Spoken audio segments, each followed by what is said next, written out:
Welcome all. We're going to give it a few minutes as people file in. Our participants are going to show up for us on the right side so you can see the attendees as they come in. I'm already seeing some PPA names. Welcome. Got some PPA alumni there too. While you're headed in, we're going to take a few minutes, let everyone get ready. You'll notice we are recording. This recording will be available in a few weeks. We do put on closed captions. That does take some time. That is a service that the university provides for us wonderfully. And we'll make it available via the social media. If you haven't made yourself available on our social media, this is our social media handle for the Hornets Policy and Politics Alumni Chapter. I'm the current president. I am Kaylin Kearney. I'm actually outgoing because I was 2021, 2022. And we are having our election cycle. So if you're interested in volunteering for our board or being an elected member, we'd love to have you. We need a new president, a new president-elect who also is our VP, a new comms, a new events, and a new secretary planner. We had a couple of alumni move on, so we're looking for some new blood if you'd like to join us. I am an MPPA alum myself. I graduated in 2019, turned my thesis and got it all done. And I had my bachelor's from Sac State as well in journalism and poli-sci. So I am deeply, deeply a Hornet.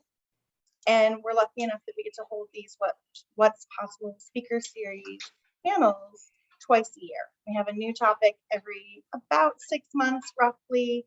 And we've held panels on police training. We've held panels on digital voting. We've held panels. Our last one was education equity and it was 2 panels ago. And since then we've held a panel on housing equity and options for new housing, especially with empty buildings. So if you have any questions as an attendee, please place them in our Q&A, the questions and answers box. Sometimes they'll end up in the chat. That's fine. We'll be monitoring both, but put them in the Q&A. That way we can definitely check in on them and get them over to the panelists as appropriate. There will be a Q&A period at the end, so don't be afraid to pop things in. We won't forget it, I promise. But thank you. Welcome. We love seeing you all here. And with that, I'm going to dismiss myself and turn it over to Jason Schultz of the Steinberg Institute. Thank you so much, Kayla. Great to be with all of you today. My name is Jason Schultz. I'm the Director of Communications for the Steinberg Institute. It's a Sacramento-based advocacy group, nonprofit dedicated toward advancing policies around brain health and substance use disorders in the state of California, founded in 2015 by Darrell Steinberg, the current mayor of Sacramento, who at the time in 2015 had just left the legislature and realized there was a real vacuum of leadership when it came to policies around mental health in California. So that's what we've been dedicated to for the past, 7+ years. So thrilled to be with you all today. I love the fact that we're going to touch on policy and the current state of affairs. Let me just set it up a little bit because it can't come at a more important time when you look at the youth mental health landscape. I've got some stats for you, and I think most folks on here, if you're interested in this, you probably are.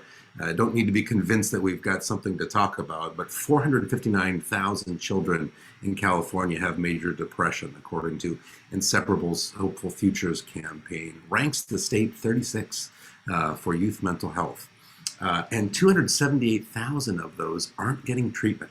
So we've got an issue there. One school psychologist for every 998 students in California, and one social worker for every 6,000 students. And the recommended ratio is 1 for every 250. So pretty easy to get your mind around the situation there. But there is reason for hope. The state is investing billions in youth mental health programs, and awareness around youth mental health and mental health in general has really never been higher. So we have a lot to talk about, and I'm thrilled to be with our panelists today, and we're going to let them introduce themselves. No one can talk about themselves better than themselves. So let's do this. Let's start with Melanie Schindell, a graduate from Sac State in Masters in Public Policy, who studied youth mental health and digital media. Melanie. Hi, I'm so happy to be here. And in addition to my MPPA, I have been a research specialist at UC Davis, working with data related to developmental disabilities for the state, as well as child welfare services. So this has been around this area for quite a bit, but my culminating project was specifically focused on the $4.4 billion investment that the state is making, and specifically how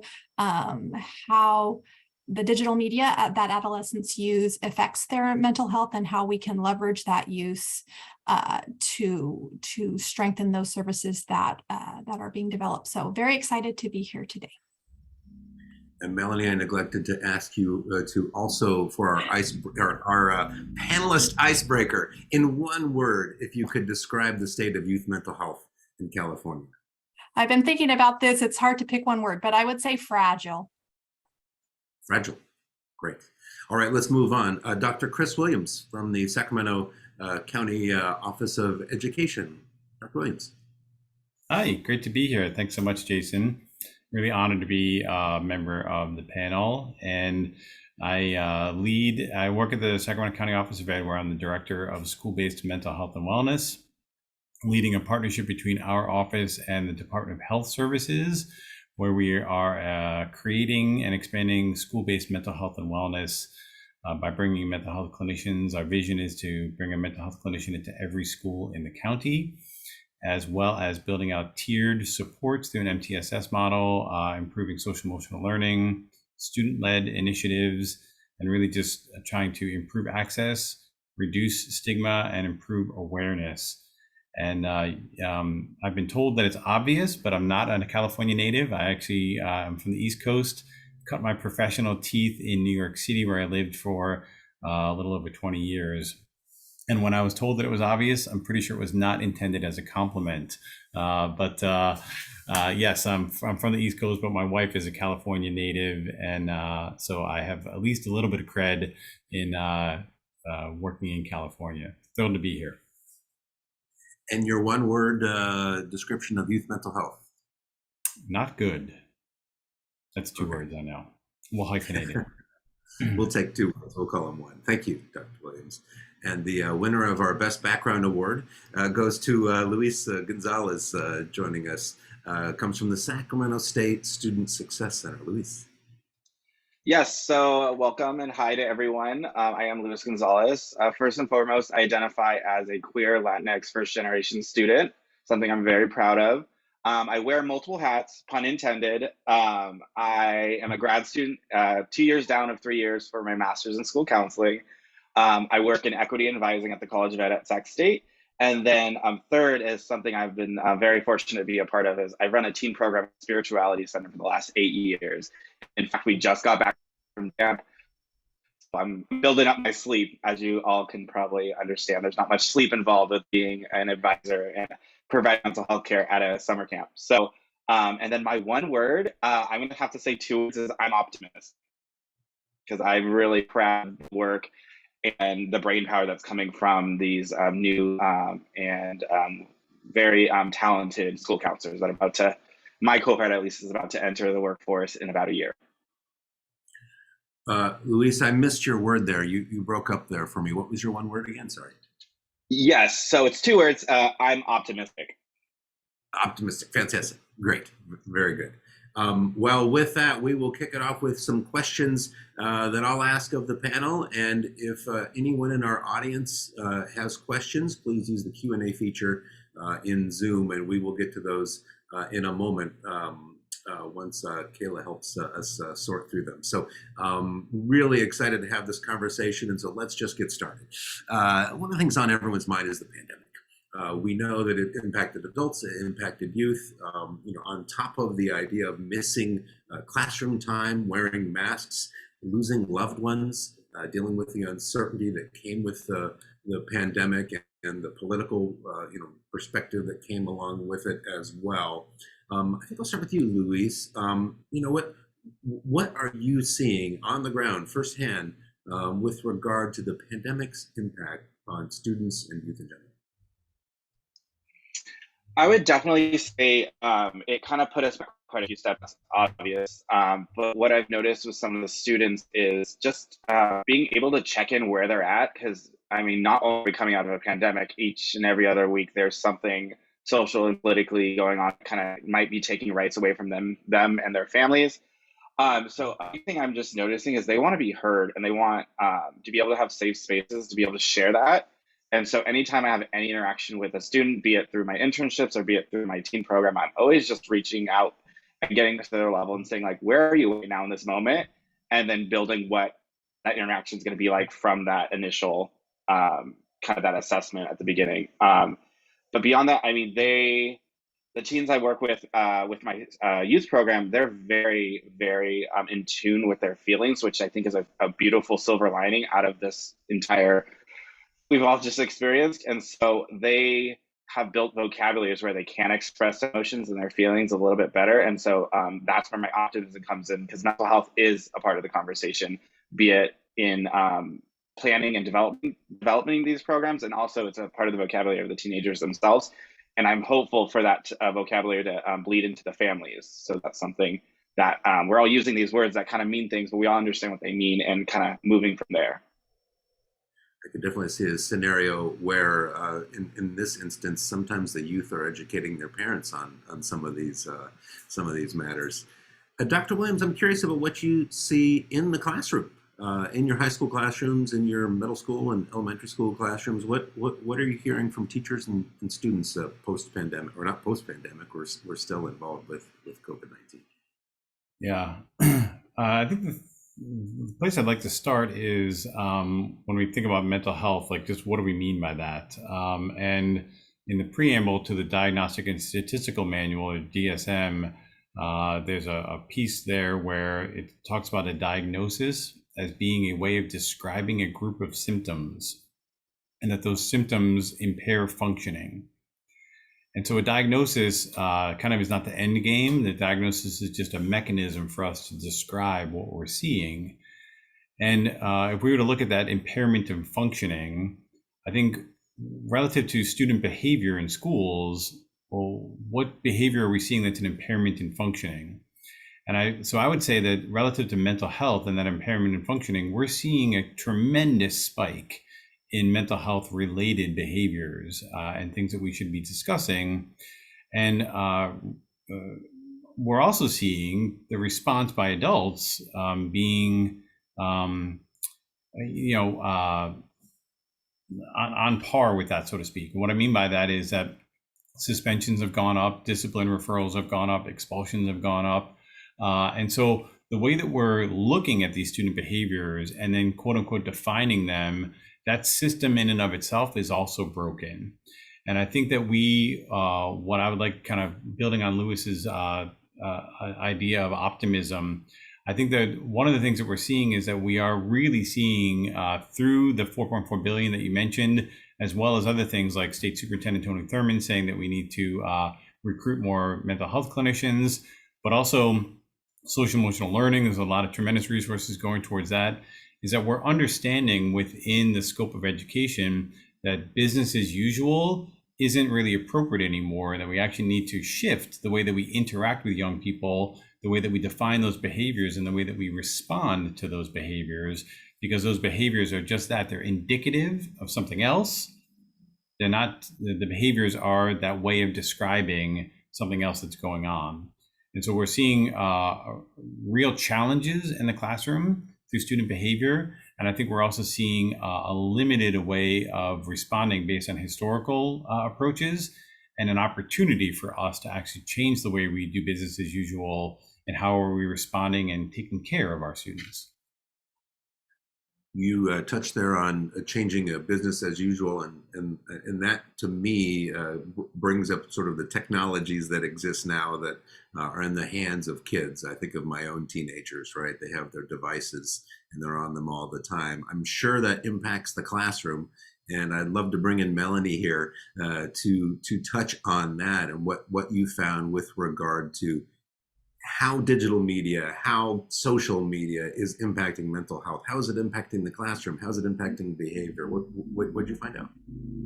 Yeah, so this was certainly an issue before the pandemic, and all of the studies that were done during the pandemic obviously found we were all online more, right? And the kids were too. They were doing everything online, and a lot of what the research found was actually that a lot of those uses of technology helped youth to feel connected when they couldn't physically be present with folks. And I have turned off my camera because my bandwidth for some reason is not working well. So I've intentionally turned my screen off just to say that. But so that digital media use was actually a way to they used it in many positive ways to connect with their peers and to gain support. So so that is one of the positives. Now, obviously, we know a lot of negatives, and we hear about how Instagram impacts adolescent girls in particular. So that is not to say that there aren't serious downsides that need to be addressed, and more protective protections put in place for all of us, but especially youth. But there were some real uses that helped kids to stay together positively. And now that they're back in school, teachers are using, I have a middle schooler, the teachers are relying on the kids having smartphones, not just their supplied Chromebooks, but there's a lot of things going on the smartphones. And I, as a parent, have mixed feelings about that, actually, but there is not consistency in policy around how to handle those devices now that they are back in school. And so that's one area that I'd be interested to hear from Dr. Williams about, if he has an opinion about that. But I guess that's how I'm seeing it translate now that we're in this kind of new phase where we're in person again. Dr. Williams, I would be curious too. What happens in the classroom? I assume some teachers want to take the devices away and put them in a drawer or something, or some are more engaged with using them. What are you finding? Yeah, so obviously with local control, right?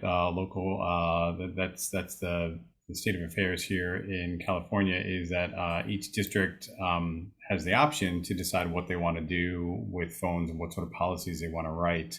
So I would say that it depends on the district and depends on the school.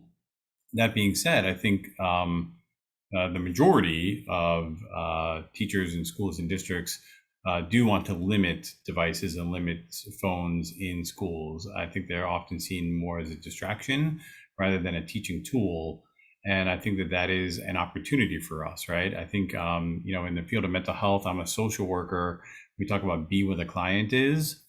And we often use that metaphorically, right? To say like, oh, we want to match the emotional state of our client. But I think in the historical terms of social work, it was a literal term.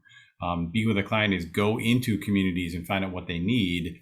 I think relative to this conversation, be where the client is, if students are digital natives, and they interact with one another digitally through text, through social media, I think meeting them where they're at, to me, means meet them in that digital space, in that digital arena, and how can we utilize their devices as a way of engagement, to improve engagement, to improve relationship building. And of course, it has to be partnered with the human interaction, the in-classroom piece. So how do we find a balance between that? And I don't know that I have a solution. I don't know that it's necessarily being done exceptionally well, to my knowledge, but I think finding a way to integrate devices and those social interactions through social media and devices would be important for us, I would think. I'd love to use this as a segue for my next question for you, Luis, which is, I think about youth and devices. I think about them exploring the world, right, in their hands, the real positive benefits that come with it. And there's certainly a large conversation around mental health happening in social media. Are you seeing that is impacting sort of the the state of understanding or the discussion around mental health for young people? So what I'm noticing, this is a great question, is it's, for lack of better terms, a double-edged sword. So in some avenues, there are really great, knowledgeable, credible resources, information shared in formats that are very easy for teenagers and young adults to access and understand via TikTok, Instagram. But on the other end, that means people who have misinformation or um, information that necessarily teens shouldn't access, they have just as much access to their brains and their hearts as everyone else. I will say though, I do agree implementing some sorts, kind of finding a happy medium between no phones or no technology in class. One thing that was really helpful, and it's a small little thing I did within my sessions with my clients for last semester, was we'd play music on their phone. So at least they know their phone is there. It's a song they like, the vibes are good, and that is a way that they can know their phone is present. If not, if I'm just going to tell the student to put their phone away, that's what they were relying for on the most part through the pandemic, to have connection to their communities, like especially communities such as LGBTQ, queer students. All these, there were so many options for them to be forced to connect in these avenues. And if you're going to tell them to put it away, they're going to feel a little disconnected from something that was their comfort item or their comfort toy, I guess you would say. And so definitely finding a middle ground of bringing it in. And I mean, I don't have a teaching background, but one thing I do know, working with future teachers from my position in the College of Ed, is that they want quick, simple ways to implement these ideas to help the students feel more comfortable in the classroom. And I think there's a conversation to be had about finding little happy medium areas to meet the student where they are that won't make them feel more stressed than they are coming back into the classroom. Thanks, Louise. Let's stay in the classroom for this next part here. And I think about when I was a student, it was a long time ago. The discussion around mental health really didn't exist, right? There just was not a part of education at all. You did what the teacher said, or you found yourself in the principal's office. It was kind of that simple. But we also know that there were behavioral issues that came along with it, for not being able to express yourself. And there are a lot of factors involved. Well, now, mental health is a part of the conversation, as you touched upon, Dr. Williams. It's a part of schooling. It's a part of education. I'm curious about how it's changed teaching and learning. The ways that a teacher approaches teaching, the ways that students are approaching learning that knowledge about mental health and mental health in the classroom. Well, there's not a simple answer to that question. I think how could it change teaching and learning? How is it changing teaching and learning are probably two different things. Dr. Mary Helen Immerdino-Yang down at USC, Rossier School of Education, she's done a lot of research much earlier than the pandemic, just around the connection between emotions and learning. And one of her seminal articles is called "We Feel, Therefore We Learn." And that I think we used to think about like the right brain and left brain. There was like the cognitive thought, and then there was the emotional side. And that neuroscience is now teaching us that these things are not independent, that these things are interdependent. And that the way memories are actually stored, the emotional center of our brain is actually the same spot that's same part of our brain that's connected to long-term memory. And so our memories are actually kind of like embedded with emotions. So think about like a pivotal time in your life. If you kind of go recall that, and like when I say recall it, it's like what you're literally doing is kind of reaching back into that your brainstem and pulling it into your prefrontal cortex. And when you pull it into your prefrontal cortex, you're almost like pulling it onto your desktop. What you pull forward is you actually start to reminisce, right? And like you start to smile, you start to feel sad, or you feel nostalgic or melancholy, like because those emotions are attached to that feeling. And our brains, if we were all hooked up to fMRIs, we would see that when we are recalling memory, the emotional center of our brains light up as much as our cognitive center of our brain. And so understanding that is we actually have to attend to the emotional state of our students so that they can learn. And then take it a step further. Mary Helen Immerdino-Yang's research also indicates that when we are in that heightened stress response, right, and we all know what that feels like, right? If you sit in traffic for long enough, you get into like your shoulders go up, your heart rate starts to pump. That stress response is embedded in us. But what it also does is the biological changes, it kind of like temporarily severs that connection between our prefrontal cortex and our long-term memory. So we actually physically cannot learn while we're in that stress response. So therefore, social emotional learning teaches us that we need to start with a warm welcome or a check-in. And how do we actually attend to that emotional state and potentially help to lower that stress response to kind of get us back to homeostasis, so to speak, so that then we can learn. It's almost like a leadership development tool, right? The leader's job is to create the conditions for people to be successful. I believe a teacher's job is to create the conditions for learning. And once we create those conditions for learning, then we can actually engage in the teaching and learning. But until we do so, no teaching and learning can take place. And if you think about who might be stressed these days, like raise your hand if you felt stressed over the last 2.5 years. Everybody.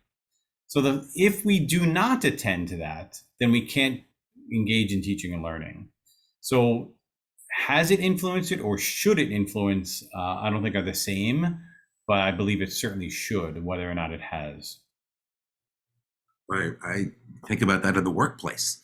Even in the workplace, attending to a meeting and feeling like you need to have that check-in just to bring the temperature down is important. So I could definitely see that in the classroom. Luis, you were something to say. Yes, thank you. Being in grad school, I was going to hit the reaction to raise my hand. I was like, well, I actually have a hand that I can use. But yeah, I love the idea of bringing psychoeducation. It doesn't have to be this long lecture on social emotional learning. It could be a simple exercise. One thing that works really good with the kiddos I work with is this is your amygdala. This is what is triggered in the midst of high emotion. This is your thalamus. When you are triggered or upset or have any heightened emotion that would be perceived as negative, it's like this. If you can't access this, you're going to be shut off to anything the adult's saying. So what I do is I work with my teens, and this last semester was middle schoolers. What can we do to open this back up so you can process and feel and actually understand what I'm saying as the adult in the room? And figuring out what you can get to open that up is wonderful. And once you find it with that student, stick with it. And that is something that takes a little effort. But if you can figure out to get a kid untriggered or not in that heightened emotional state, it's gold, and you use it. And it's not going to be the same for every student, but giving them the information of like, no wonder you can't hear me. This is why you can't hear me when you're upset, really helps them understand what's happening in their body. Because all they know is that they're pissed off or they're this, they're that. If you can interrupt that and open that up, you'll have their ears and their heart. With a hand, that's a great way to describe that, right? I hadn't thought of it that way, but the visual is so key. I'm curious, about innovative approaches that are out there now, right? And it could involve technology, Melanie, or it could just be, as you mentioned, sort of reducing the temperature or doing an emotional check-in at the beginning of the class. Melanie, I'll start with you. What are some innovative approaches that you're interested in right now?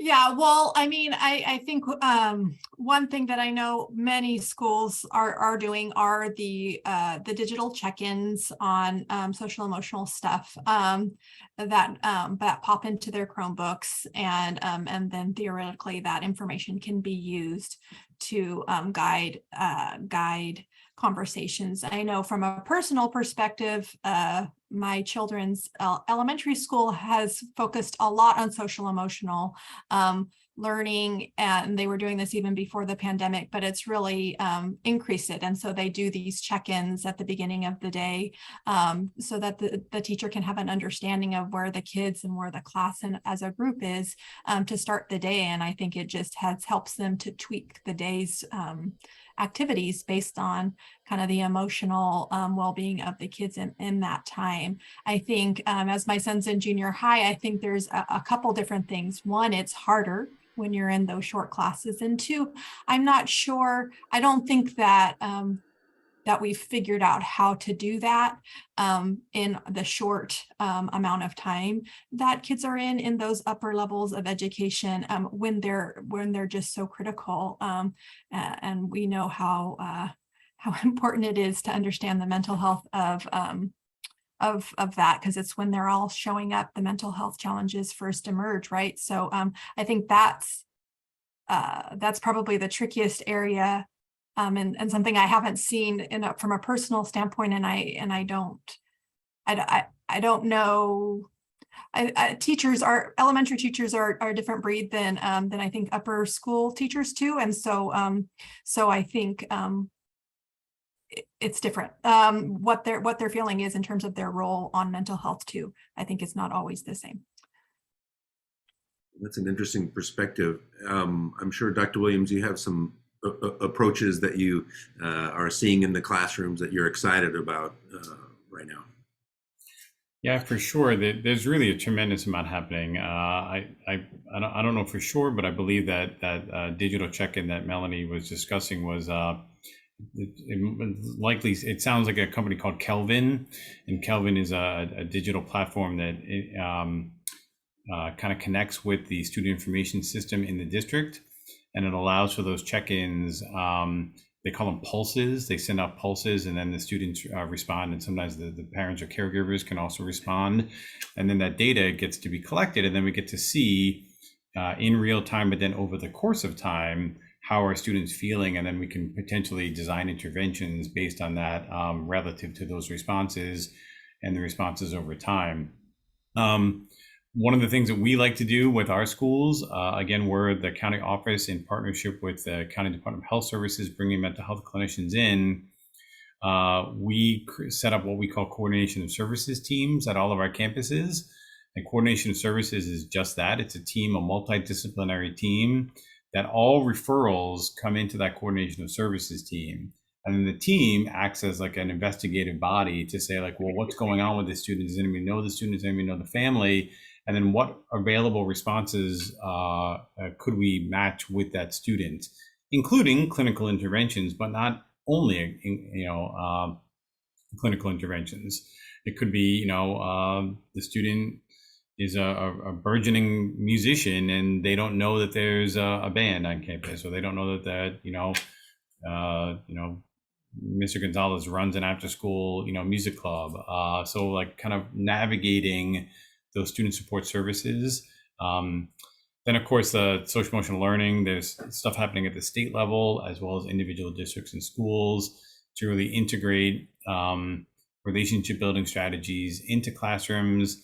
There's an approach out of Harvard called the SEL Kernels of Practice, which is really innovative and great. It's not a curriculum. It doesn't have like a scope and sequence. It actually just is a group of tools that the teachers can integrate at their discretion.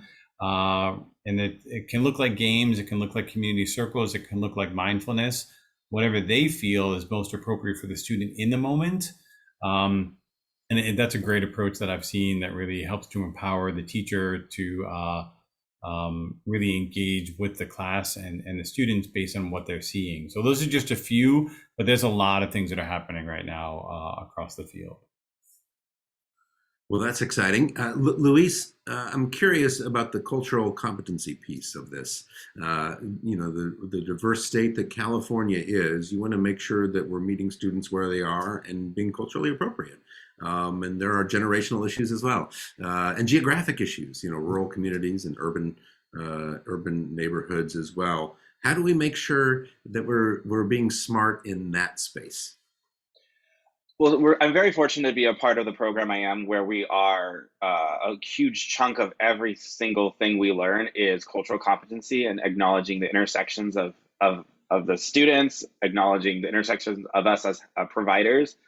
Well, a really big way to kind of do a wide net, I guess you would say, of an intervention is working with the teachers to figure out where they are, their understanding, and then providing education for them. One thing I really noticed last semester was there was quite a few teachers who were really struggling with the whole pronoun thing. And some of them aren't actually anti-pronouns. They're just very like, I love grammar, so therefore this sounds wrong when I say it. Not that this student is wrong for identifying as a different gender or pronoun than they were, assigned or presenting as.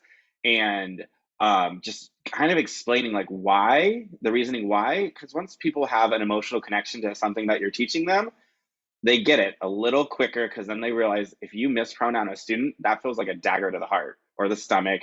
And the only way I can, I've seen where students explain the feeling it feels, it's like when you're almost about to get like hit by something, you have that trigger response where your body tenses. Every time a teacher mispronouns a student, it's a similar reaction in their body. And now imagine you do that and then you expect them to listen to what you're saying. So the brain goes like that. So definitely providing things like that, but just finding small ways. Like I always put my pronouns in my Zoom thing. Small little interventions that show you care. We see a lot of teachers with rainbow flags, rainbow lanyards for their keys. I'm a safe place, things like that, just to show small micro communications that create a bigger impact. And so going back to the question, it's providing education. We know teachers come from many different backgrounds, many religions, many political affiliations, but I think most teachers go in it to provide care and educate students. And I think if they understood the repercussions of their actions or what they say and do, they would learn to create an environment where it is safe for all students. That's a great perspective, and the examples that you draw on there are so important. I think they apply in many areas. It could be racial, right? It could be gender. There's just so many things there that we need to be aware of now, and students have so much information in front of them and access to that, so we need to be appropriate. And I would love to take the moment to address the racial side of things. One thing I've noticed with quite a few of my students that are BIPOC, non-Caucasian, is that people suited up with a tie, that's a uniform, and that represents a system, and that represents a system of oppression sometimes. And so for them, having a principal that's suited up, especially if it's a white male coming at them and yelling at them or raising their voice, that could be just as scary as a police officer coming at them, because that is someone that represents control. And in many systems of control and oppression, what they're wearing represents that system. And so I'm not saying principals need to not wear suits and ties, because there's certain garb that makes sense for that role, but acknowledging what you're showing up to the student's world as, be it presentation, be it the volume of your voice, be it your position, you really need to acknowledge that. And that's really scary for some students, especially when they're middle school, especially when they're a kiddo, even high school. When a principal that's suited up comes at a situation, regardless of what it is, in a certain way, that could be just as scary as someone getting arrested or something. And it's just understanding that and having that cultural awareness of like, you're having your experience, but you need to understand how you're entering that student's experience and in their life. Yeah, can I piggyback on that, Jason? Speaking as a white male who's in a suit, I'm really glad I chose not to wear a tie today. My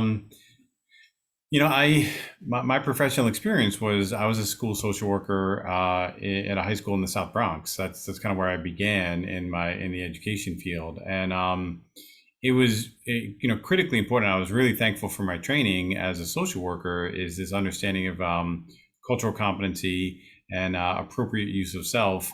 And that I have to understand that in many instances, my whiteness like enters the room before I do, right? And so that's not something for me to feel guilty about. It's just something for me to be aware of. And so, this is how I dress, but I have to be aware that how I dress and how I present and how that my persona enters the room often before I do, then what is my responsibility in breaking that down?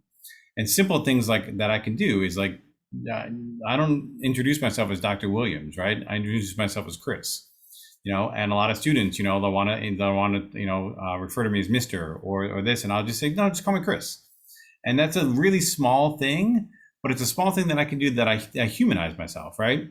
Because I have to understand that in many instances, as Lewis was discussing, it's my responsibility to understand that I represent the oppressor. And that's my responsibility. And then what can I do to break that down? Because it's not the student's job to enter my world. It's my job as the educator to enter their world and make them feel comfortable, or help them to feel comfortable. And that sometimes means that I have to be uncomfortable. My comfort is not more important than the student's comfort. And sometimes that means I have to be uncomfortable and navigate that discomfort so that they can feel safe and valued and seen and heard. And I hope that was additive, Lewis, and not, yeah. Well, thank you both for sharing that perspective. So important.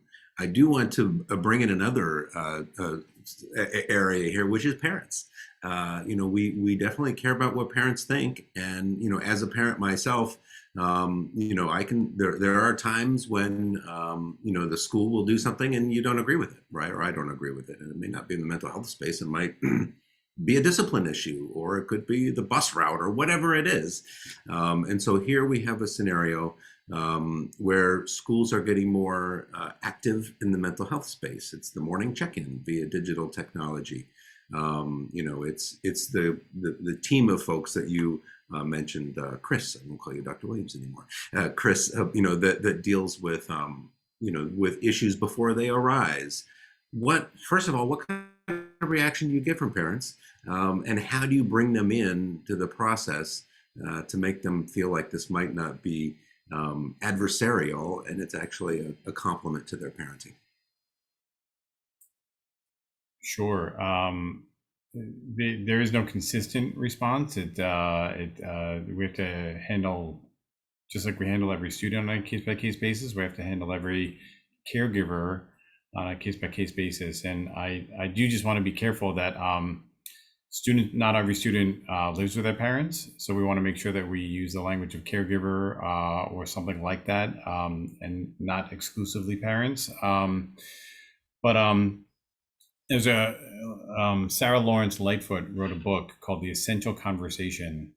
And it was about the conversations that teachers have with parents. And the very first chapter of that book was called Ghosts in the Classroom. And her point was that all of us carry ghosts with us. And those ghosts are our previous experiences. And very often this conversation between an adult and like a caregiver and an educator, something happens and that ghost is going to jump in and take over the conversation because they're armored up, right? I don't want this experience for my child to be the same experience that I had. So we have to, and the language that she used is that every interaction is this seething cauldron of emotions underneath the surface. And I think it's just really important for us to understand that, is that a lot of caregivers, a lot of adults have had negative experiences in schools, or they've had experiences in schools. We don't have to qualify it necessarily. And those experiences are going to inform their interactions. And so I have to be aware of that.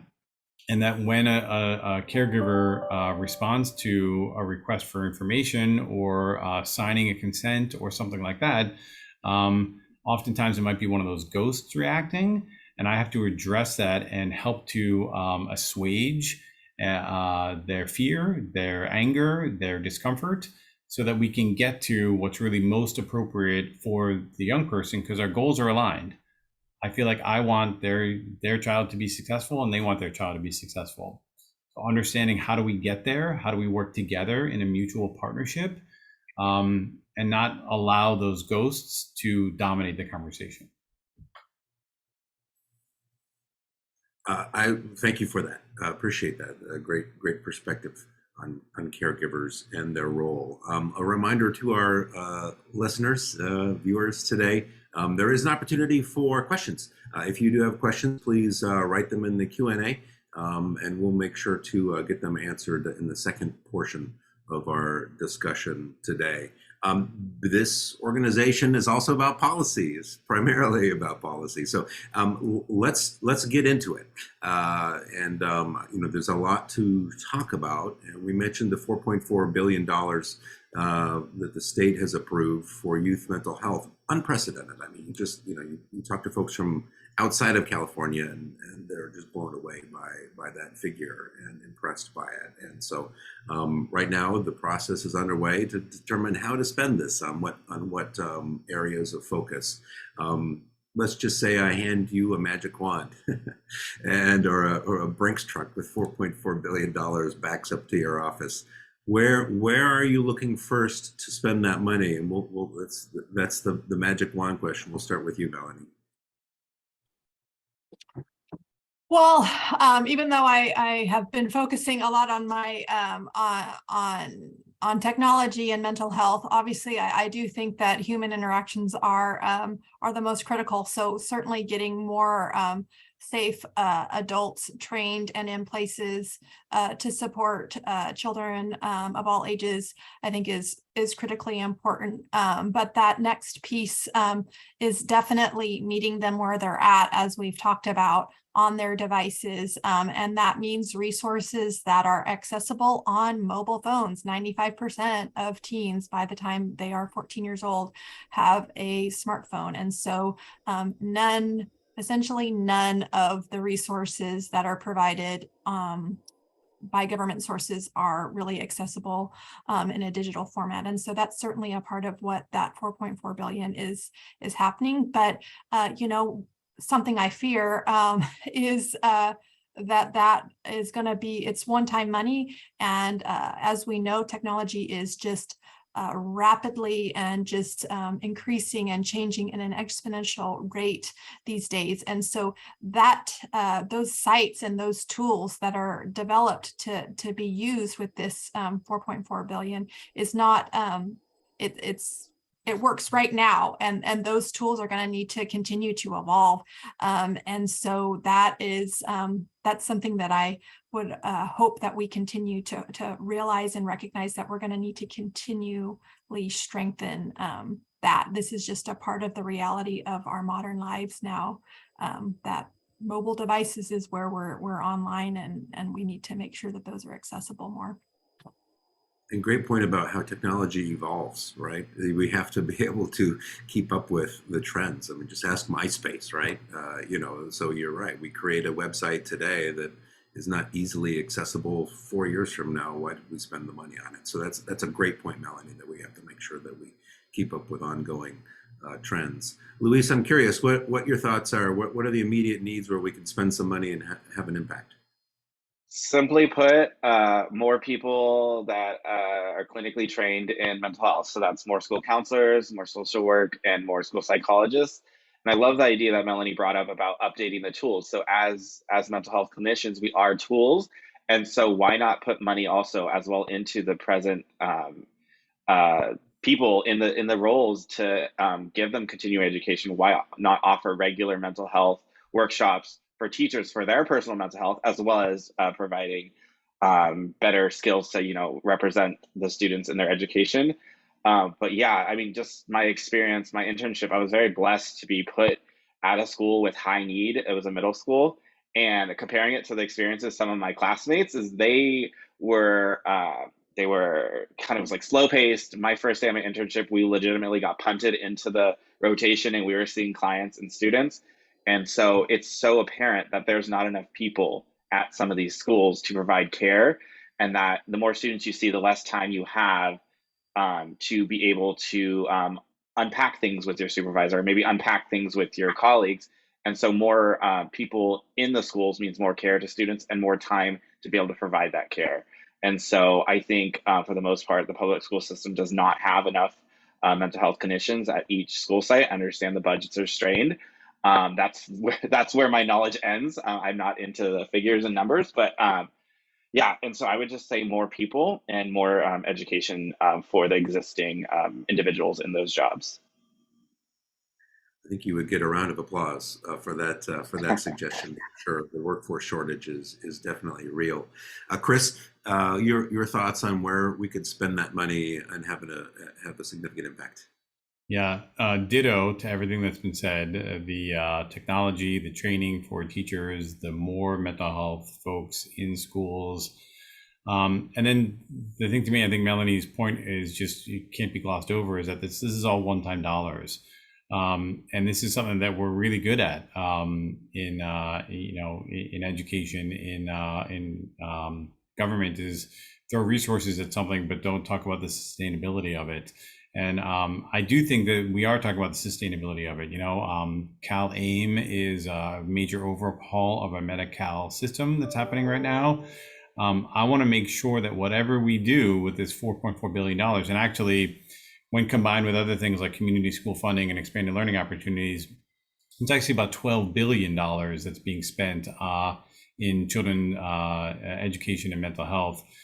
I think one of the things that we just have to do is, when looking at that overhaul of Medi-Cal, is how are we allowing for thing that I saw a question in the chat about peer supports, social emotional learning, mentoring, near peer mentoring, potentially using folks like parents or caregivers. How are we redefining what mental health means or mental health intervention, and how are we connecting to those new definitions to sustainable dollars, so that the innovation that is created out of this $12 billion investment can be sustained? That's the thing that like literally keeps me up at night, and that's not hyperbolic. I literally do stay up at night thinking, what are we going to do when this $12 billion is spent? Are we thinking about what happens at the end of these 3 years? And I know that folks are, but that would be where I would want our focus to be from a policy perspective. I'm just curious, this is in that same vein. There's a lot of bureaucracy in California, whether it comes from funding streams or just general administration in state and local government. Are you feeling like the needs on the ground that Luis has talked about, firsthand experience talking with folks, are making their way up to policy folks, are being included in the policy discussions? Yes. Is it enough? I don't know. Probably not, but it's never enough. I think one of the pots of money is what's called the school-based health incentive program. And it's money that's going to the managed care plans, right? The health insurance, the Anthems, the Kaisers. Those are their managed care plans, meaning like those are the plans that oversee Medi-Cal students and families. So the money's going to them to then work with county offices of ed and local education agencies or districts. And the money can only be spent in collaboration with one another. We have to collaborate to come up with plans, and those plans have to be informed by a needs assessment. That's significant dollars for the needs assessment. To me, that's one of the most encouraging things that's happening out of this $12 billion investment, is the way that funding is structured, that's incentivizing collaboration and incentivizing community engagement to then inform what the interventions are. So I think that's super promising. Thank you. I have a note. Sorry, Melanie, go ahead. I didn't mean to cut you off. I was just going to say that, I mean, I think that's an exciting part about the whole initiative was how much community outreach was built into the wording around it, because certainly around the outreach materials, there's supposed to be a public outreach campaign for folks, and they're supposed to talk to teens and parents about the content that they want in that, and similar to the website and the digital tools that are supposed to be created they're supposed to have stakeholder outreach to those groups. And so that is an exciting part of that.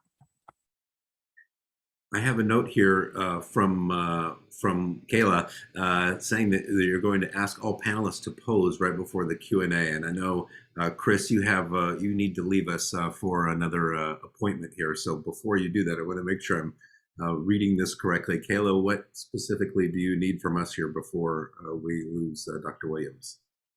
Just put on your prettiest smiles. I'm going to change the view on my end and take a photo. 1 second, just trying to get rid of myself. There we go. Thanks for your patience on the viewer's part. 1, 2, 3. Taking another one. 1, 2, 3. All right, you can head into the Q&A when you're ready. Fantastic. Before we do that, one last question for all three of you. And I know you have to leave, Dr. Williams, so we'll start with you. What's your outlook? What word? We talked about what word, describing how things are now. What's your word for the future?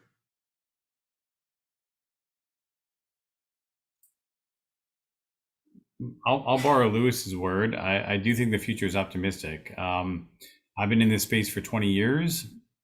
I've never seen an investment like that's happening, and I've never seen attention to social emotional learning, to mental health in schools, and I see several questions in the chat around the kind of redefining or restructuring mental health, like peer supports.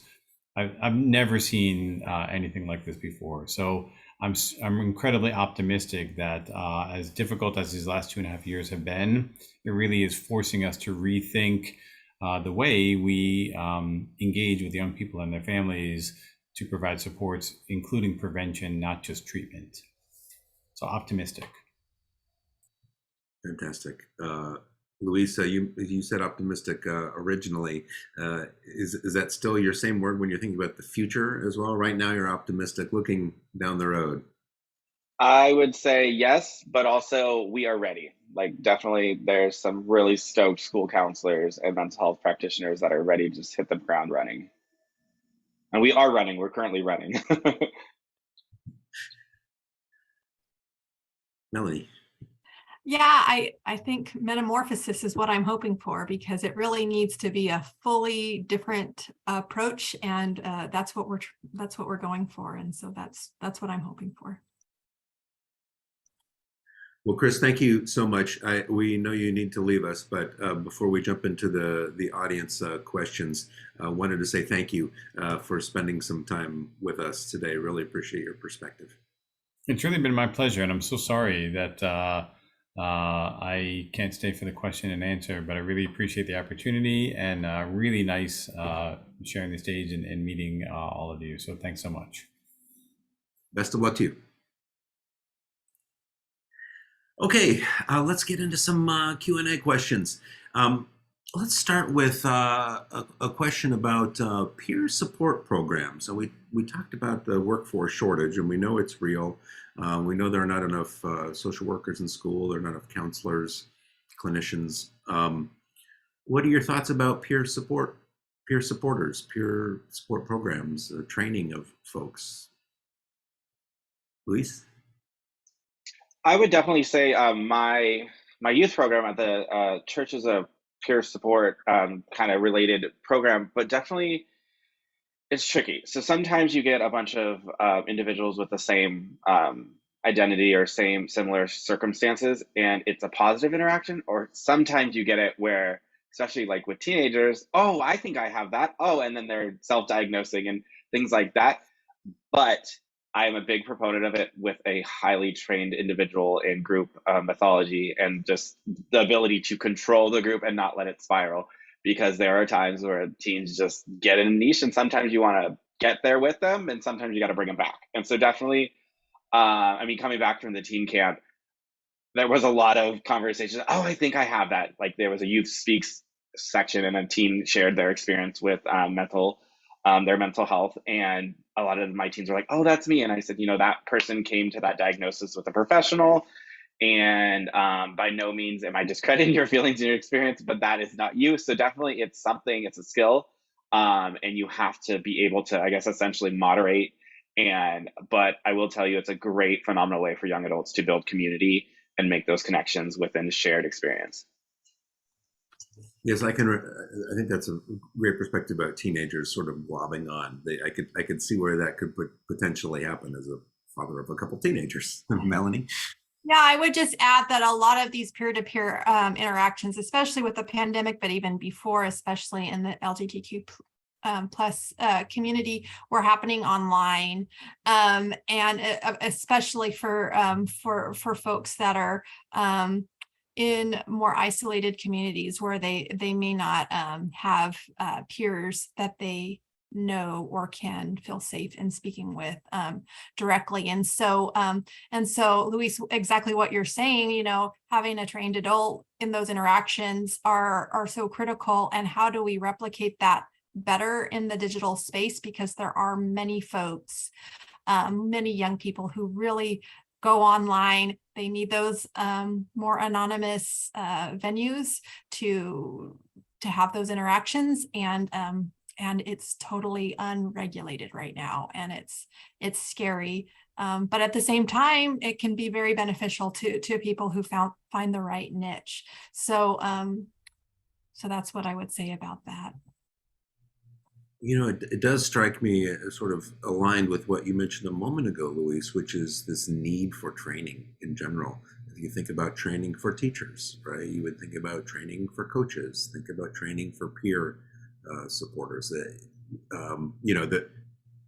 The world is changing. The world continues to change, and to not stay up to date on culturally competent training in general, doesn't make a lot of sense. So, obviously training is part of the investments that are coming, that are happening now. So that is great to see.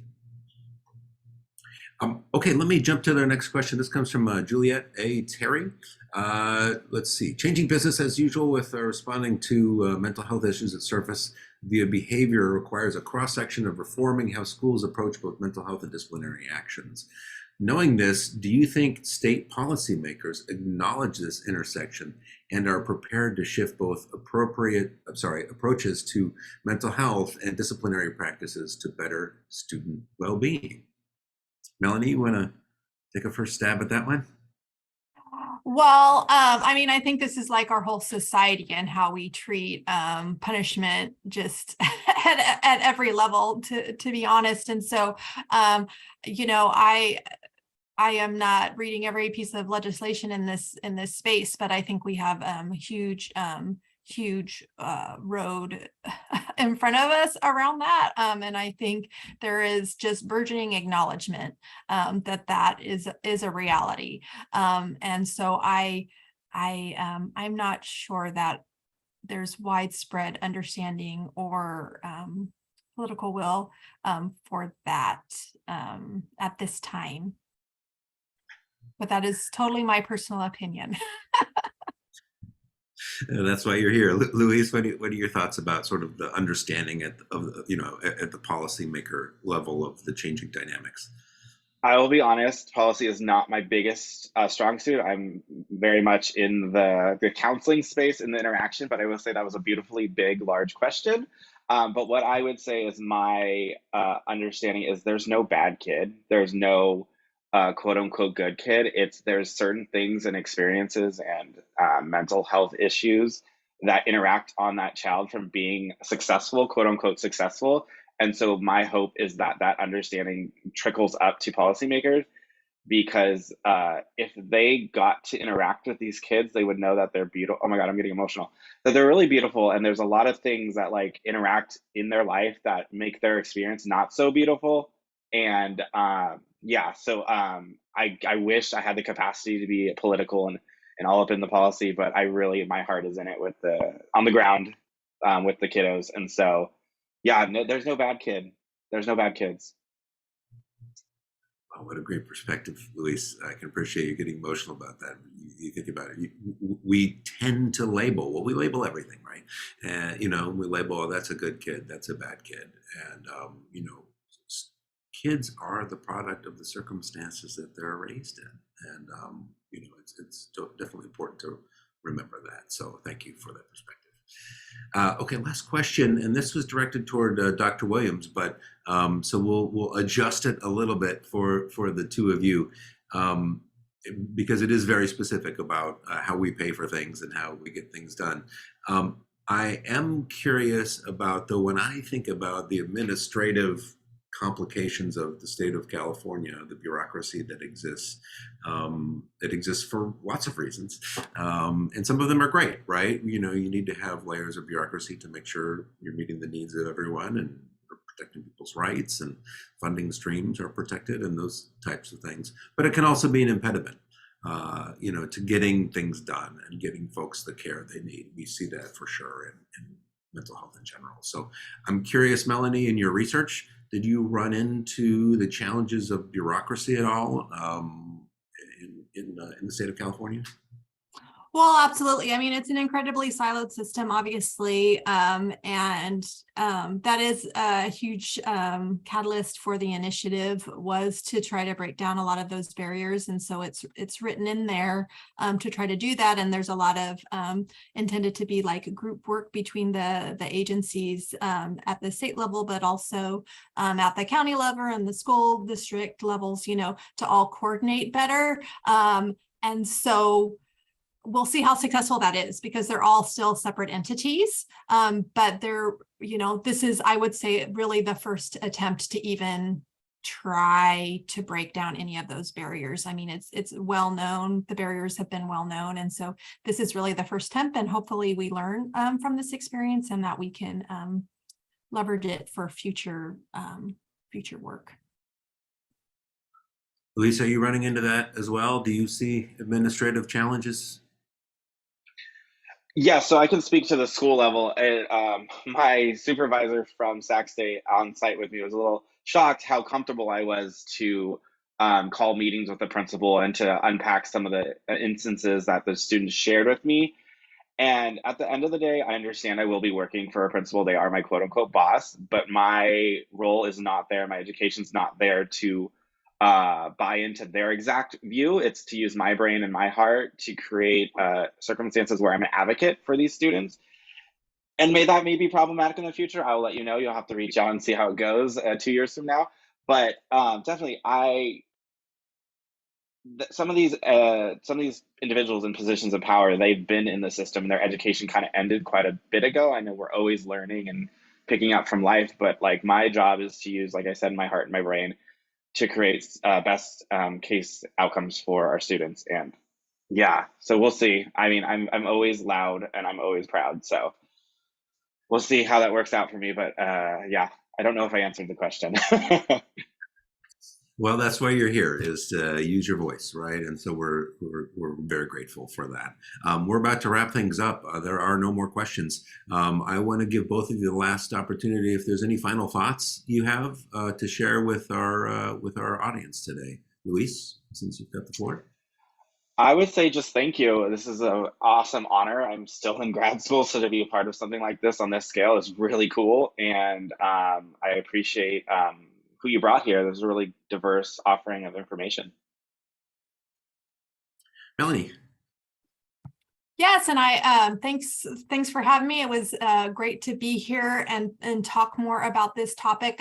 For folks who are interested more about this topic, my culminating project is on the PPA, Sac State PPA website. If you want to read more specifically about the recommendations that I propose for this topic and how it can inform the public outreach campaign, but also just as a resource for really wonderful research on this area. Common Sense Media is fabulous. And so if you aren't aware of that resource, I highly recommend that you seek that out to learn. Luis, Melanie, thank you so much for this conversation. Totally appreciate you spending this time talking about this serious issue. Obviously, Dr. Williams, Chris, as he likes to be called as well, appreciate his time as well. Thank you to the Hornets Policy and Politics Alumni chapter. And thank you to everyone who listened in today and asked those thoughtful questions. We really appreciate it. I really enjoyed it. I enjoyed this conversation. And, you know, we've got a lot of work to do, but there are smart folks and we've got the money there to tackle these things. We just need to keep up the will, right, that we know that we have. So thank you for inviting me to moderate this discussion. If you want to learn more about the Steinberg Institute, you can visit steinberginstitute.org. Kayla, I'll send it back over to you. Just a very warm thank you to all of our panelists and all of our viewers. This gets to happen twice a year, and each time it is a better, fuller, more wonderful conversation on a really Gordian knot of a topic. And this specifically was our focus on mental health in youth, and I appreciate having such great subject matter experts. But keep your eyes open. We do it twice a year. Each time is slightly different, and we're hoping to see you guys again. Thank you all. Appreciate you. Thank you.